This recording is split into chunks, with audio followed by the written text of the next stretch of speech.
Hello, hello. Welcome back to another Adobe Photoshop challenge. My name is Cyn Lagos, and today I will be your host. This is day 3. So we've been exploring a lot of different ways and creative ways to explore the tools in Photoshop to really mess with our portraits, right? Play with the capabilities and possibilities of our portraits.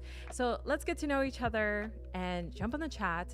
Let me know, how are you doing? Show me an emoji of how you're doing. And if you're watching this on a restream, show me in the comments. All right, so let's get to know each other. Jump right in. All right, so this is a portrait we're gonna be working on today, but I wanna show you, let's see here, a little bit of my work. So here's a little bit of the work that I am focused on. So a lot of my photography is very much focused on street photography, everyday life, which is really interesting to me, finding ways to curate life, right? And sometimes it ends there, and sometimes I kind of push the boundaries a little bit, and I find myself, kind of adding graphics and graphic elements, things like this. And push the boundaries of the final photo. It's totally okay to end your portraits at this point, but it's also really cool to play with them. So today we're going to learn a little bit of how to use double exposure as a way to create a really cool effect in post-editing. So for those of you who may be familiar with double exposure, you might be used to applying this effect right on site, right? The moment you take the picture, you can double expose that photo with another photo in your camera. And that's a cool way to approach it too. So let me see. I'm gonna go in here and show you an example of this.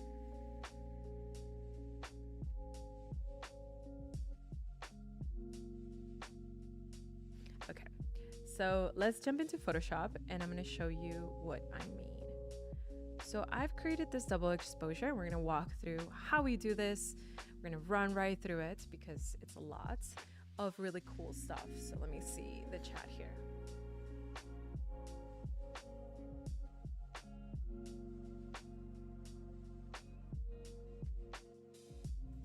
All right, so this is the photo that we're gonna be working on today.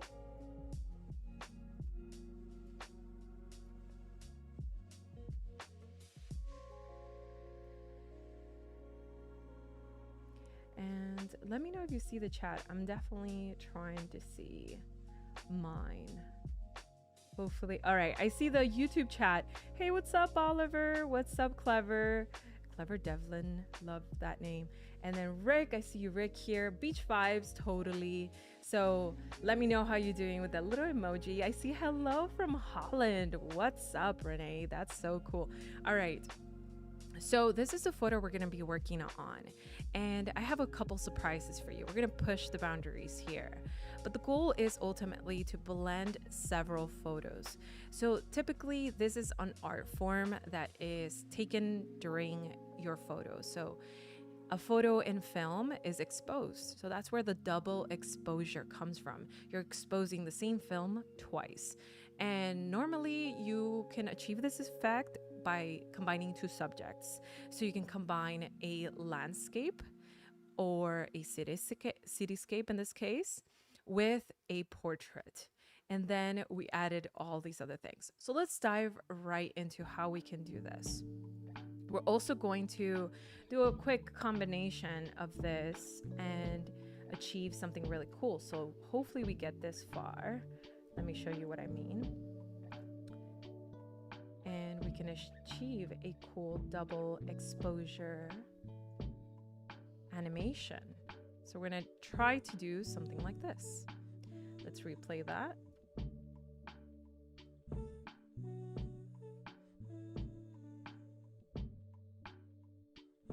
Super cool, right? All right, so all of this can be achieved in Photoshop. Believe it or not, it can totally be achieved in Photoshop. So I'm gonna go into the regular file. This is my starting file. So you can see it's not double exposure yet. It's definitely in color. We're going to double click this and make sure we can edit this main file. Okay, so right away, what I want to do is convert this into a black and white. And I can do this in two ways. I can bake it right into the file, or I can go in here and add it as an adjustment. So down here in this menu, we'll find the black and white. And in here, the default will be something like this, but we're looking for a high contrast. So we can play around with some of these filters. I notice high contrast blue filter is a little too much.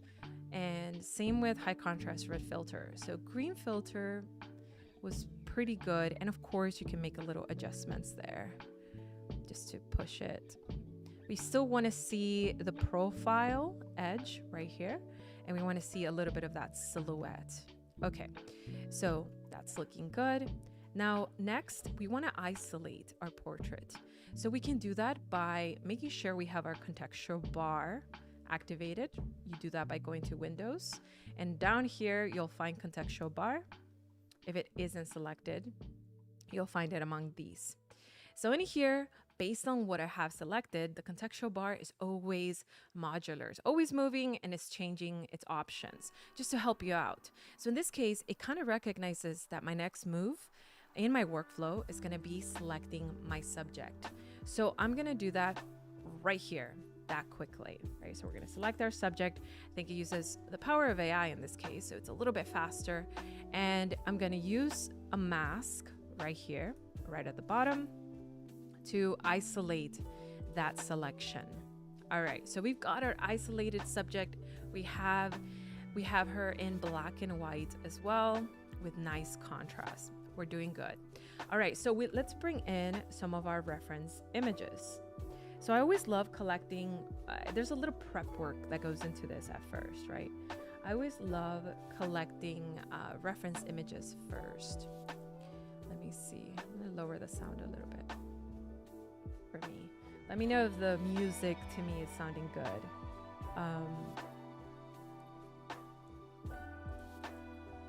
Cool. Yeah, all right. So no chat on Behance, folks, but join me on YouTube and I can watch you. I can see y'all's emojis in here. I see some cool folks in here already. All right, so we got the reference images. I am headed to my hometown. I'm going back to Miami in a couple days to do a really cool presentation for Adobe. So I'm so pumped because this is my hometown and that's where I've grown. I've learned a lot of things. So I'm gonna use that as an inspiration, and the reference images I will be bringing in are going to be some photos I took in Miami. So here are some photos. In Florida, you can get some gorgeous like rainbows and sunsets because of that tropical weather. So we're gonna bring in this image. I've got a couple more here. This is a photo of the beach. All of these photos, by the way, I took with my phone. I just make sure to take like a long exposure of it. So it's really, really sharp. And you can see it grabs even the stars over here, which is super cool.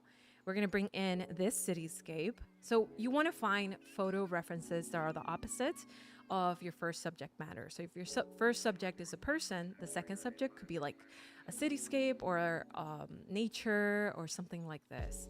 Patterns can be also a good to work with. So I'll bring in these two and press enter. And you'll notice they get converted into black and white. And that's only because we have them right under this layer. Let's make sure it's right above.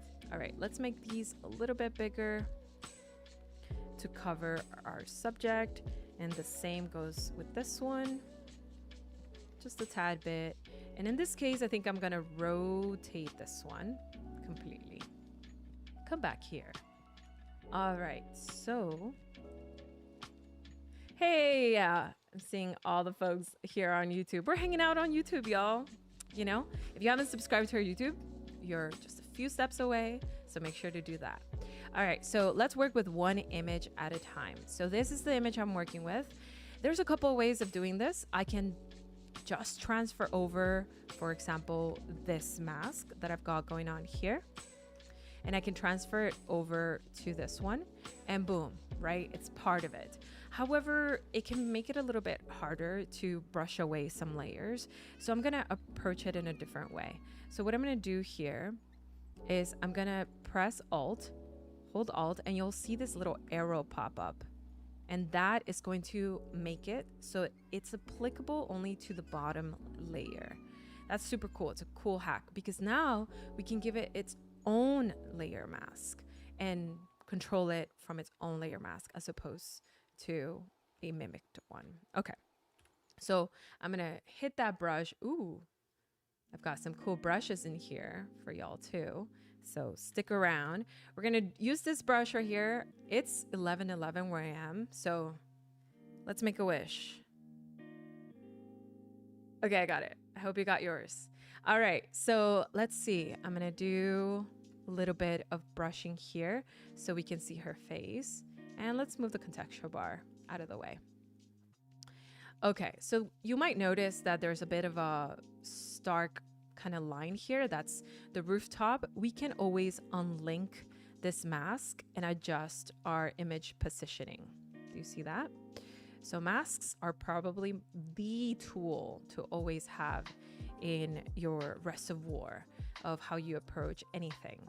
If you can think of it, if you want to isolate something, say to yourself, how can I do that with masks? Because it's just the best way. And you can start to see if I rotate it a little bit, it just gives a different vibe with the palm trees, which I love. So we're gonna leave it here. The goal here is to make sure her face is visible. So we're brushing in black to make sure that is the case.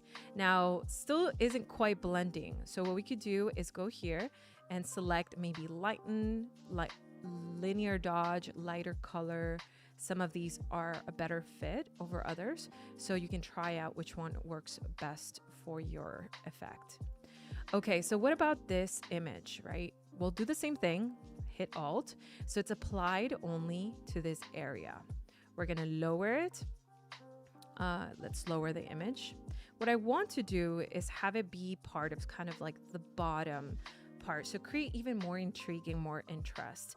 I think textures can be created in so many cool ways, and we've learned quite a lot about textures here in the previous stream. So if you haven't watched those, you can catch up with those on our channel, on our YouTube channel. So we're gonna do the same thing. So we'll do lighten in this case as well. Make sure it has its own mask. I'll put it back to normal so you can see it, and we're gonna brush away certain areas that we don't want. And in this case, I have a different brush that kind of looks cool. I like that. A little bit of dots kind of left over, which works in my end. So I'm gonna go into lighten, maybe linear dodge. Ooh, that one looked really nice. So again, we can unlink it and make it just a tad bit bigger, so it kind of goes right in there.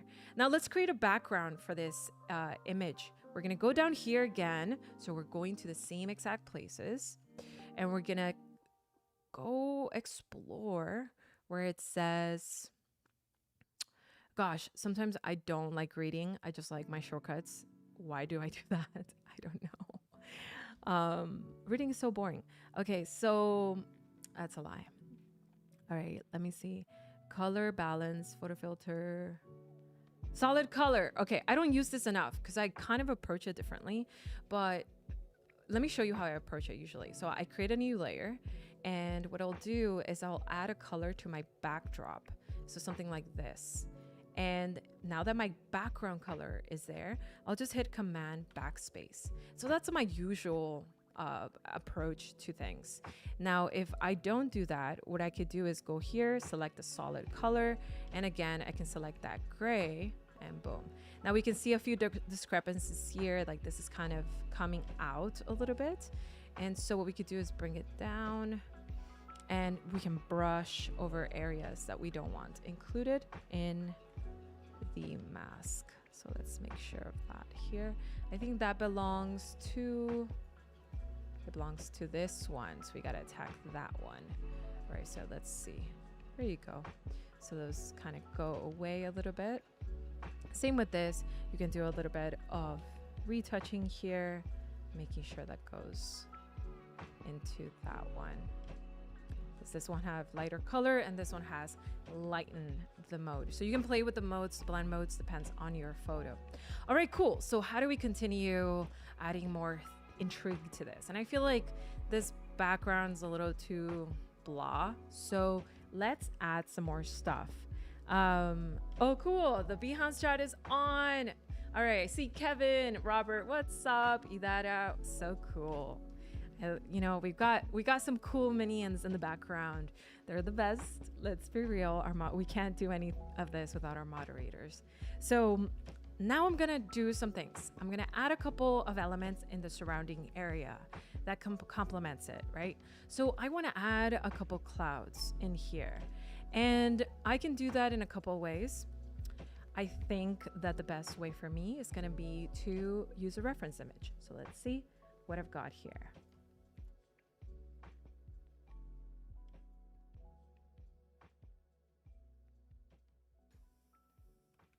Okay, so I've got this image right here. Let's pull this up. It's so awesome because this image is from the Everglades. So I'm going to open with Photoshop. You can't see what I'm doing here, but you will in just a second.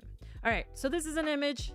Also, this is Mo, and this is also Mo, where I think I can definitely grab some of these. We can grab this one for sure. So let's do this in here with a quick lasso tool. Doesn't have to be a perfect selection at all, but we do want it to end. Right here, it's kind of getting in the way. So I think I'll grab all of this because I'm in the mood. And we're gonna grab all the clouds that we have available. Oops, that selection was weird. And up to here. All right, Command copy, create a new document. And we're gonna make sure it's 1080, so HD, 1080 by 1080. So square, pixels, 72 is just fine. All right, we're gonna paste that cloud, and in here, and in here, I'm trying to catch up with y'all on both chats, YouTube, Behance. All right, so in here we've got our cloud, and what we're gonna do here is we have to convert it into black and white as well. So okay, let's go here. We get this gray, which is not enough contrast. If you've seen a common denominator here, so we need contrast. So let's try maybe a green filter, high contrast filter. That's good. We're looking to make the sky black and the clouds as white as we can, while not losing any of that detail, right? So let's go into this layer, and I think I'm gonna actually, I'm gonna merge them. Yeah, I'm gonna do that. So that's totally fine. I'm not gonna need to edit this one again. So I'm merging those two, and I have to invert it, right? Because we want the clouds to be black. So that's black right there. So we got our clouds. Let's hit Command M to bring up our curves panel and create even more contrast with an S curve right about there. The goal is to make the white disappear. So there you go. The white is gone. There you go. So this is going to be our cloud layer. And what we can do here is, after we do this, make a quick selection, maybe a little bit smaller. We've prepped our clouds. We've got our clouds. How do we make them into a brush? You go into Edit, and under here, we're going to find Define Brush Preset. You can also define a pattern if you want a pattern of clouds. So Define Brush Preset in here. And let's call it Everglades clouds, or Florida clouds. Everglade, Florida clouds. If you haven't been to the Everglades and you think you've been to Florida, then you're mistaken.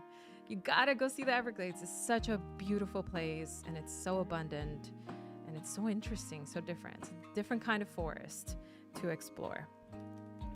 And if you really, really want to experience an experience, go fly fishing because that's probably the best way. So you can potentially be in this incredible environment right here. Beautiful, right? All right, so we've got our brush, and as you can tell, it's right in my hand already. But if it doesn't appear for you, you can go into your brushes, and down here, you'll find it. Everglades Florida brush. Here's a Florida brush I also made earlier. And because y'all are the best, and you're always so active on my chat, I always like to give you something to walk away with in this chat. So you can go down here, and we've got a freebie today, folks. Every week we have a new freebie, so make sure to catch up because these freebies will go away, and they will end up in the shop if you still want them. But this is a Florida cloud brush, so sign up to the newsletter if you want to, and you can download it there and have access to this cool brush or make one of your own. So right here, we can get back to our file and we can increase this brush and start adding. Now, I noticed that I have to really increase it for it to work for me. Now, I gotta make sure to be working on a separate layer in here. Let's make a new layer from the top. Rapid fire. I'm always so ambitious on these streams, and I almost always make it, okay? Now, we have some brush controls that we can use. Let's flip this brush horizontally by going here and flipping the X value. Flip, there you go. So now we have another variation. Now you notice they're not quite clouds because they're not white. So what we can do is use a blend mode, go into hard mix, go into hard mix. Where is it? Hard light? No. There you go. And let's put it a little bit behind our scene. Now, a couple things I also want to add here in a new layer, because I know AI works with reference images, like it reads the context of your artboard. I'm going to add AI generations at this point in my workflow because I have some references to give it. So hopefully it understands and it grabs my point with all the little clues I'm giving it. So I'm gonna create a few birds or generate a few birds over here. Maybe a few small ones, maybe a few bigger ones right here. So generate fill, flying birds. I like to say flying birds, so it's not like, you know, like just a standing bird or something. Flying birds, birds, and silhouette. Can you spell silhouette? Gosh, it always makes me think. There was a time I was obsessed with silhouette photography, and maybe in those references I just showed you, you probably saw some of them because I was obsessed. There you go. So we've got a couple birds, maybe just a few. It didn't honor my other selections. Sometimes it does and sometimes it doesn't, and it's totally understandable. So I'm gonna Command J that so I can duplicate it and maybe create some variety, some variation by increasing some of these. Flip horizontal to create even more variety, so it feels more like, okay, there's some other kind of birds. They're not the same copy, but let's see. I think I'm covering a bird up there. All right, that's looking good. Now, rapid fire. I'm gonna try to show you how to animate this in 2 minutes because I am a wild child and I think you can do it too very fast. So create video timeline, and in here, if you don't see your timeline, yes, Photoshop can do editing. It's nuts. You can do a little bit of everything here. You go into your timeline and you're gonna see all of these layers, and these are all your layers. If you change the color of these layers in here, you'll have better visibility of these layers here too. So what I wanna do is I wanna play with the clouds. Are these the clouds? I have to name them, but I can also label them so I know how to find them. Try to label them a different color. All right, so what we're gonna do here is animate this cloud. You'll notice that the properties here though are position only, and we want transform. So let's convert this to a smart object. Boom, we have transform in here. Let's do a keyframe right there and push it over, and let's do a transform. We're simply going to increase this to look like this, and that is gonna give us our animation right there. And I'm just gonna export it here. So file, export, render video once you're ready. And when that happens, then we can see our final one. Hopefully I can show it to you. And this is the final. Woohoo! We did it! Thanks everyone for joining me today on the chat. Grab that brush and enjoy the rest of the streams for today. Thank you. See you on the other side.